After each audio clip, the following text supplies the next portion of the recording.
Good afternoon, friends. Welcome to the Scrap and Fix It Guide channel. I'm your guy, Steve. Now, this is quite embarrassing, but hey, what the heck. This is how I'm living.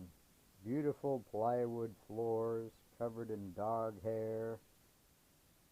And I only just recently put those cupboards up because before putting them up, I had to put the vapor barrier and the stripping, and like I was explaining in one of my other videos, my shoulder, I even that small piece, which is about 4 by 4, I had the hell of a time to get it up there and screw it in all by myself. And then same with the cupboards, I put that up by myself. I had a stack of planks with a jack on it to hold it, screw it in the wall, and there's not many beams. That's the original wall there. So that's my story. And now I can't get a bigger stove because I'm like 2 inches from that cement and patio stone platform for that wood stove. And then I went and shoved that water machine in there, so I can't open that last door. I gotta reach from this one. But hey, that's how I'm living. And now I gotta eventually do the rest of this ceiling. I got a place to put a light fixture up there. These were temporary. I wasn't planning on keeping these up here. And I got the kids' drawings. I love the colorings that they did. And these things full of flies. Yum yum. Yeah. So eventually I need to finish the gyprock, or whatever you call it. I don't know in the States what you call it. Sheetrock, I think. But here we call it gyprock or gypsum board. Now this is the door to hell. No, actually it's the door to my woodshed. I had people ask me, why do you call it a woodshed? It's made out of tin. Well, here's the reason. It's for my firewood. Even though the exterior and roof is tin. Now I gotta get rid of a lot of this crap. Well, it's not really crap. I got a lot of wire to process and other things, and I got a lot of Romex in there to go through and stuff for trailers that I am building. So I gotta get rid of this stuff so I could get more in here. And this is that famous door I was telling you about. See, when I installed this door, I had to cut about 2 feet off the bottom to make it fit, because I couldn't go higher than what you see there, or I would have hit the outside of my roof area, and I didn't want to do that. So here, I'm going to break my neck just to show you. See how it is? See, I can't see. I'm holding you above my head. So now, I could pick all this crap up and throw it in there. Even these big pieces, the big logs, they'll just sit. Now, stuff with mold starting, I'm going to leave that outside for the sun to get it a bit more. Oh, it went and turned away. I want it to be like this so the sun will get it. Of course it had to spin on me. Now I got all this wood to bring in there, minus my stripping. That's for my ceilings inside. And this metal here, that's to go around. I'm going to make a gate, but I'm making it so that it could swing open so I could throw wood up here and stuff. So that's it, folks. Oops, I just slipped. Here's another bucket full of wire and stuff to go through. Now these fell in, but they're soaking wet, so I'm leaving you outside dry, folks. And there's my yard. Now that's the stack I was taking planks off of.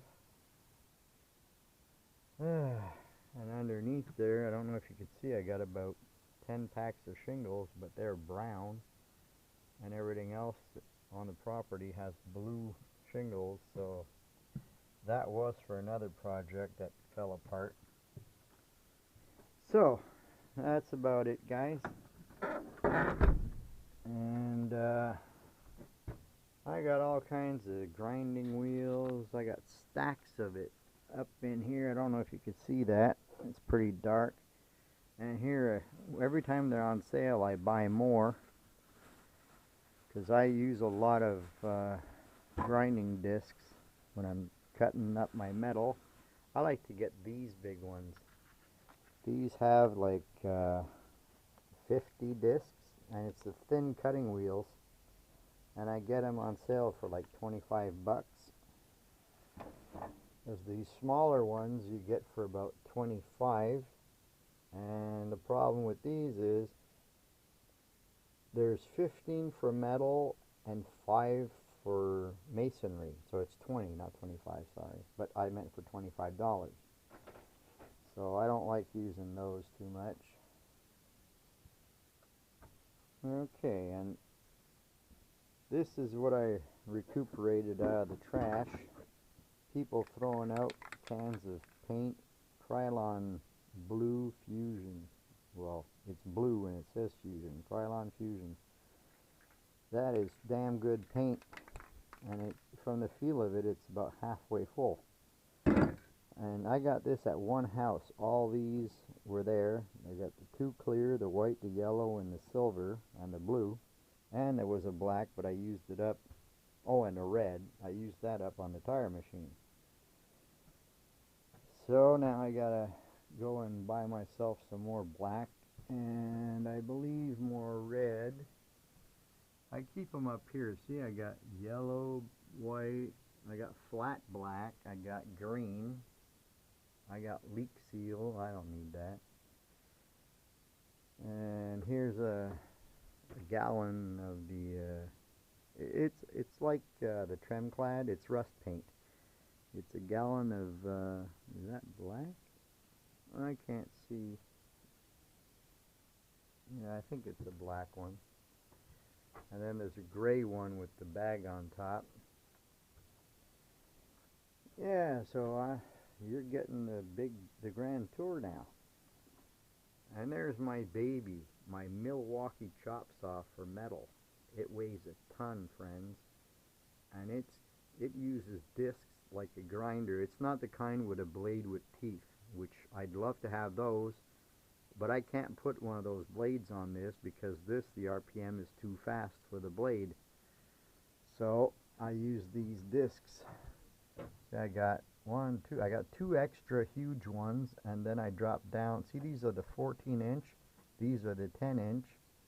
I must have about 20, 25, like at least 2 dozen of the 10-inch. And then I got all these. These are like 7 or 8-inch. They're for the bigger grinders, not like the kind I use. Yeah, I think they're 7-inch. Anyway, and yeah, it's 7 by 3 or something. Anyway, so I tried using these on my little 4-inch angle grinders, and I just about burnt out the motors. So don't try that, my friends. I got that from a friend of mine who was in construction, and he was getting rid of everything and kind of threw this in my lap, and I went, sure. Okay, so you've had the grand tour, folks. Now I'm going to go have supper. Thanks for watching, and don't forget to subscribe if you didn't, and comment.